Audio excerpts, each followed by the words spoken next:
Hi, Scott Orlin with CINEMA-Magazin. The new movie is called Lady Bird, and it would not exist without this incredible, talented woman right here, Greta Gerwig. Thank you, and congratulations on the movie. We're taking the audience to Sacramento, California, a location that many people may not have been to, but it resonates very strongly with you because... Well, I'm from Sacramento, California, and I love it, and I wanted to make a movie about home and how home only makes sense and becomes clear, and your love for it only becomes clear as you're leaving, which is, the tragedy of life. But I wanted it to be specific, and the city I know and live and I'm from is Sacramento. Now, you have obviously acted many, many times before. You have written before, but this is the first time you've directed. You have important directors in your life.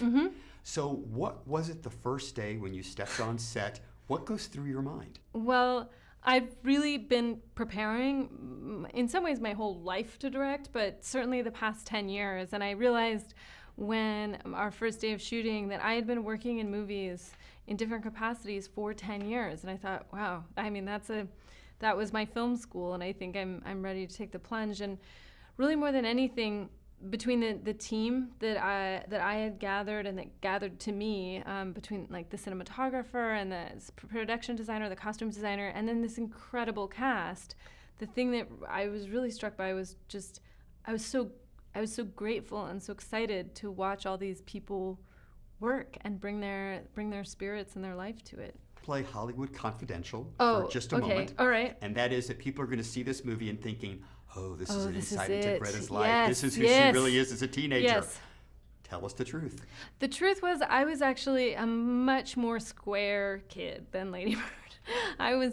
I didn't make anyone call me by a different name. I didn't have vibrant red hair. I was much more of like a rule follower type of a kid. And I think in a way I was exploring something that I didn't have access to when I was a teenager, and but I really admire Lady Bird. She's not perfect, she's flawed, but she's very courageous, and she really is herself.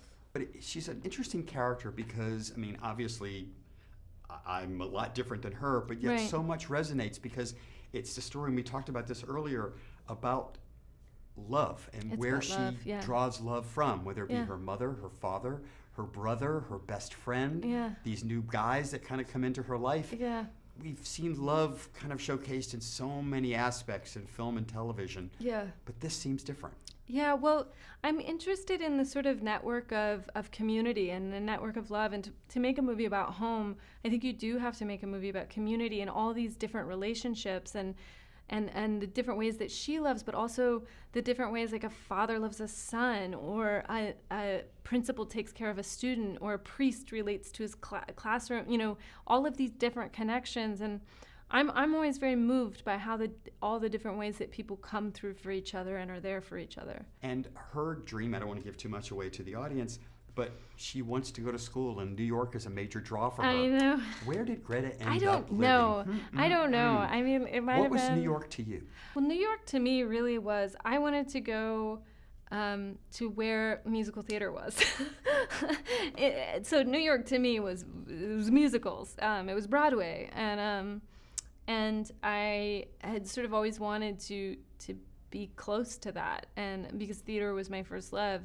But in this movie, I wanted New York to almost be a mythical place. In the movie, she's never even been there before. And I wanted it to be that kind of classic American light across the water, like the green light from The Great Gatsby of like, I just got to get there. And I wanted it to, be in that tradition. Question for you. Obviously, you showcased the musical Merrily Roll Along, which a lot of people who watch this have no idea what it is. But if you had to describe yourself from a musical, what musical would be Greta? What musical would be me? Oh, what an interesting question. Auntie Mame? I mean, that's probably true. Opening a new window. Okay, great. Anyway, Greta, thank you so much. And this is Scott Orlin. Until next time. Okay.